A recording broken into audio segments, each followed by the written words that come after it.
গান্ধীয়ে দেশ বিভাজনত সন্মতি জনালে কিয়? 1947 চন ভাৰত স্বাধীন হ'ল, কিন্তু স্বাধীনতাৰ লগে লগে দেশখন দুটা ভাগত বিভক্ত হ'ল, ভাৰত আৰু পাকিস্তান। এটা প্ৰশ্ন আজিও লাখ লাখ মানুহে সোধে, যদি মহাত্মা গান্ধী দেশ বিভাজনৰ বিপক্ষে আছিল তেন্তে শেষত তেওঁ কিয় সন্মতি জনালে? চৰ্দাৰ বল্লভভাই পেটেল, যিজনক আইৰণ মেন অফ ইণ্ডিয়া বুলি কোৱা হয়, তেওঁ নিজেই কৈছিল, দেশ বিভাজন মোৰ পচন্দ নাছিল, কিন্তু সেই সময়ত ইয়াতকৈ কম ক্ষতিকাৰক আন কোনো পথ নাছিল। তেন্তে আচলতে কি হৈছিল? আজিৰ এই ভিডিঅ'টোত জানিম দেশ বিভাজনৰ আঁৰৰ বাস্তৱ ইতিহাস। 1946-1947 চনত ভাৰতত সাম্প্ৰদায়িক হিংসাই ভয়ানক ৰূপ লৈছিল। কলকাতা, নোৱাখালী, বিহাৰ, পাঞ্জাৱত হাজাৰ হাজাৰ মানুহ নিহত হৈছিল। হিন্দু মুছলমানৰ মাজত বিশ্বাস ভাগি পৰিছিল। মুছলমান লীগে ডাইৰেক্ট একশ্যন ডে ঘোষণা কৰাৰ পিছতে পৰিস্থিতি অধিক ভয়ংকৰ হৈ উঠিছিল। তেতিয়া কংগ্ৰেছৰ বহু নেতাই বুজি পাইছিল যে যদি দেশৰ এই অৱস্থা দীঘলীয়া হয় তেন্তে গৃহযুদ্ধ আৰম্ভ হ'ব পাৰে। চৰ্দাৰ পেটেলে যুক্তি দিছিল, যদি দেশ বিভাজন মানি লোৱা নহয় তেন্তে সমগ্ৰ ভাৰতত দীৰ্ঘদিনীয়া সাম্প্ৰদায়িক সংঘাত চলি থাকিব। তেওঁৰ মতে এটা সীমিত বিভাজন হয়তো দুখজনক, কিন্তু সম্পূৰ্ণ ভাৰতজুৰি যি ৰক্তপাত হৈছে সেই ৰক্তপাততকৈ কম ক্ষতিকাৰক হ'ব। তেওঁ স্পষ্টকৈ কৈছিল, এটা অংগ কাটি পেলাব লাগিলেও যদি সমগ্ৰ শৰীৰটো বচাব পাৰি তেন্তে সেই সিদ্ধান্ত ল'ব লাগিব। আৰু এই তুলনাই এই কথাই পেটেলৰ চিন্তাধাৰা স্পষ্টকৈ বুজাই দিয়ে। মহাত্মা গান্ধী প্ৰথমৰ পৰা বিভাজন বিৰোধী আছিল। তেওঁ বহুবাৰ কৈছিল, মোৰ মৃতদেহৰ ওপৰতহে ভাৰত বিভাজন হ'ব। কিন্তু 1947 চনৰ মাজভাগত পৰিস্থিতি সম্পূৰ্ণ সলনি হৈ গ'ল।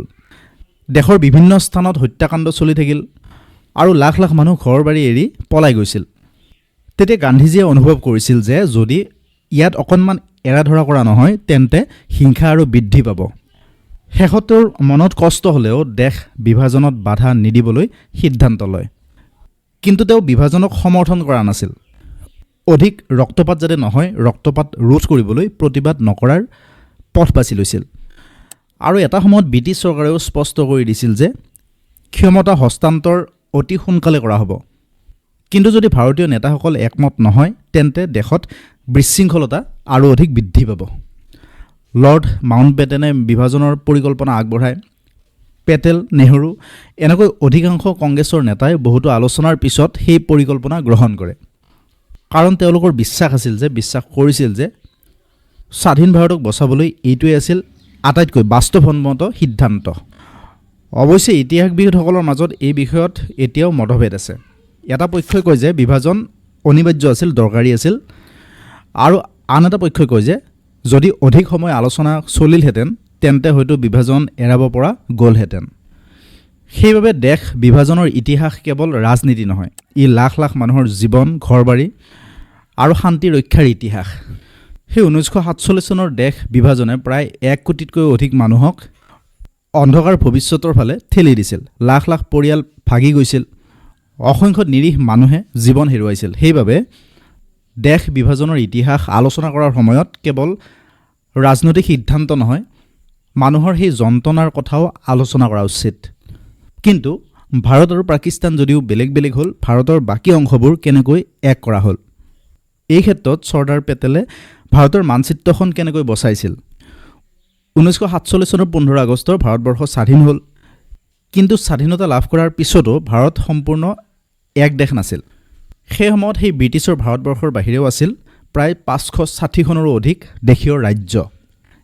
এই ৰাজ্যবোৰে ইচ্ছা কৰিলে ভাৰতবৰ্ষত যোগ দিব পাৰিছিল, পাকিস্তানতো যোগ দিব পাৰিছিল বা নিজে স্বাধীন দেশ হিচাপে ঘোষণা কৰিব পাৰিছিল।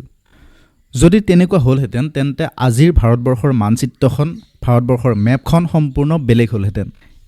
এই ক্ষেত্ৰত এই সংকটৰ সময়ত কঠোৰ সিদ্ধান্ত, ৰাজনৈতিক দূৰদৰ্শিতা আৰু অসাধাৰণ কূটনৈতিক ক্ষমতাৰে এই ৰাজ্যবোৰক ভাৰতত অন্তৰ্ভুক্ত কৰিছিল। সেইজন আছিল চৰ্দাৰ বল্লভভাই পেটেল। স্বাধীনতাৰ আগতে দেশীয় ৰাজ্যবোৰ ব্ৰিটিছৰ অধীনত আছিল যদিও নিজৰ আভ্যন্তৰীণ শাসন চলাইছিল। অৰ্থাৎ প্ৰায়বোৰ ৰাজ্যৰে ব্ৰিটিছ চৰকাৰৰ লগত চুক্তি আছিল। আৰু সেই ব্ৰিটিছে ভাৰত এৰি যোৱাৰ সময়ত ঘোষণা কৰিলে যে তেওঁলোকৰ সৈতে যি চুক্তি আছিল সেই চুক্তি সকলো শেষ হ'ল। এতিয়া সিদ্ধান্ত ল'ব লাগিব প্ৰতিজন ৰজাই। তেওঁলোক ভাৰতত থাকিব নে পাকিস্তানত থাকিব নে তেওঁলোক নিজে স্বাধীন ৰাষ্ট্ৰ হিচাপে থাকিব তেওঁলোকে নিজে সিদ্ধান্ত ল'ব পাৰিব আৰু এই সিদ্ধান্তই ভাৰতবৰ্ষৰ ভৱিষ্যত নিৰ্ধাৰণ কৰিব চৰ্দাৰ পেটেলে উপলব্ধি কৰিছিল যে যদি এই ৰাজ্যবোৰ একেলগে ভাৰতত নাহে তেন্তে ভাৰত কেতিয়াও শক্তিশালী ৰাষ্ট্ৰ হ'ব নোৱাৰে সেয়ে তেওঁ আৰম্ভ কৰিলে ইতিহাসৰ অন্যতম ডাঙৰ ৰাজনৈতিক অভিযান তাৰ প্ৰথমতে আলোচনা কৰিব লাগিব জুনাগড় সংকট প্ৰথমতে ডাঙৰ সমস্যাৰ সৃষ্টি কৰিলে জুনাগড়ৰ অধিকাংশ জনসংখ্যা আছিল হিন্দু কিন্তু নবাবে পাকিস্তানত যোগ দিয়াৰ সিদ্ধান্ত ল'লে ভাৰত চৰকাৰে সেই সিদ্ধান্ত মানি নল'লে জনসাধাৰণৰ মাজত বিক্ষোভ আৰম্ভ হ'ল অৱশেষত তাত গণভোট অনুষ্ঠিত কৰা হ'ল তাৰ ফলাফল এনেকুৱা হ'ল প্ৰায় সকলো ভোট ভাৰতৰ পক্ষত পৰিল আৰু সেই জুনাগড়খন ভাৰতৰ অংশ হ'ল আৰু এই ঘটনাই ভাৰতৰ আন দেশীয় ৰাজ্যবোৰলৈ এক স্পষ্ট বাৰ্তা পঠিয়ালে সেই বাৰ্তাটো এনেকুৱা আছিল ভাৰতে নিজৰ ভৌগোলিক ক্ষেত্ৰত তেওঁলোকৰ অখণ্ডতা ৰক্ষা কৰিবলৈ তেওঁলোক দৃঢ় প্ৰতিজ্ঞ ইফালে কাশ্মীৰৰ কাহিনী জটিল কাশ্মীৰৰ শাসক আছিল মহাৰাজা হৰি সিং কিন্তু তেওঁ স্বাধীন হৈ থাকিব বিচাৰিছিল কিন্তু অক্টোবৰৰ শেষৰ ফালে পাকিস্তানৰ সমৰ্থিত সশস্ত্ৰ বাহিনীয়ে কাশ্মীৰ আক্ৰমণ কৰিলে পৰিস্থিতি হঠাৎ ভয়ংকৰ হৈ পৰিল তেতিয়া মহাৰাজাই ভাৰতৰ সহায় বিচাৰিলে কিন্তু ভাৰত চৰকাৰে এটা চৰ্ত ৰাখিলে যে প্ৰথমতে তেওঁলোকে ভাৰতত যোগদান কৰিব লাগিব আৰু তাৰ পিছতহে তেওঁলোকক সামৰিক সহায় আগবঢ়োৱা হ'ব মহাৰাজাই সেই চুক্তিত স্বাক্ষৰ কৰিলে তাৰ পিছতেই ভাৰতীয় সেনা শ্ৰীনগৰত উপস্থিত হ'ল আৰু কাশ্মীৰ ভাৰতৰ সৈতে আনুষ্ঠানিকভাৱে সংযুক্ত হ'ল এই সিদ্ধান্তই ভাৰতৰ ইতিহাস সম্পূৰ্ণ সলনি কৰি পেলালে তাৰ পিছত আহিল হায়দৰাবাদ অভিযান হায়দৰাবাদ আছিল আটাইতকৈ ডাঙৰ দেশীয় ৰাজ্য আৰু তাৰ জনসংখ্যাৰ অধিকাংশই আছিল হিন্দু